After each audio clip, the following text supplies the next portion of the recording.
আমাদের কলকাতা বাংলা পক্ষের সম্পাদক সৌম্যদা রয়েছে এবং তিনি এসেছেন শিলিগুড়িতে। আজকে এইমস সহ অন্যান্য দাবিতে আমাদের বাংলা পক্ষের মহামিছিল হতে চলেছে এবং আপনারাও আসুন। কি উপলব্ধি দাদা, গোটা রাজ্যে এলে কি উপলব্ধি?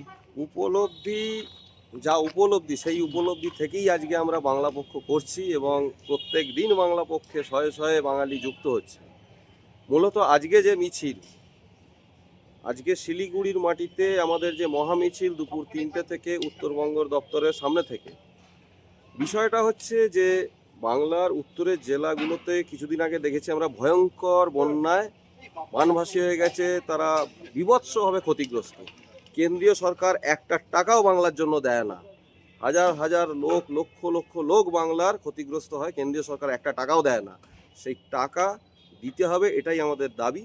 এবং জলপাইগুড়ির দোমোহনীতে আমাদের বাংলার মাটিতে দ্বিতীয় এইমস চাই, যেটা আমাদের দীর্ঘদিনের দাবি।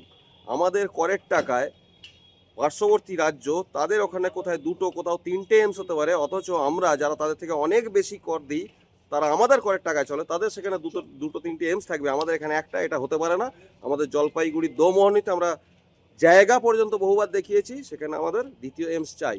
তৃতীয় হচ্ছে এসআইআরের আবহে আমরা যা দেখতে পাচ্ছি যে এসআইআরের ফলে যেন একজনও ঘটি হিন্দু বাঙালি, ঘটি মুসলমান বাঙালি এবং ধর্মীয় নিপীড়নের কারণে উদ্বাস্তু যেসব হিন্দু বাঙালি, তারা তাদের একজনেরও যেন নাম না বাদ যায়।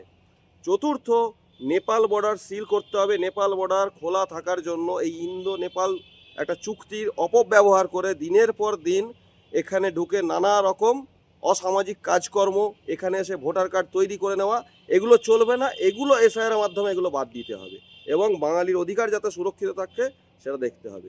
জয় বাংলা। জয় বাংলা।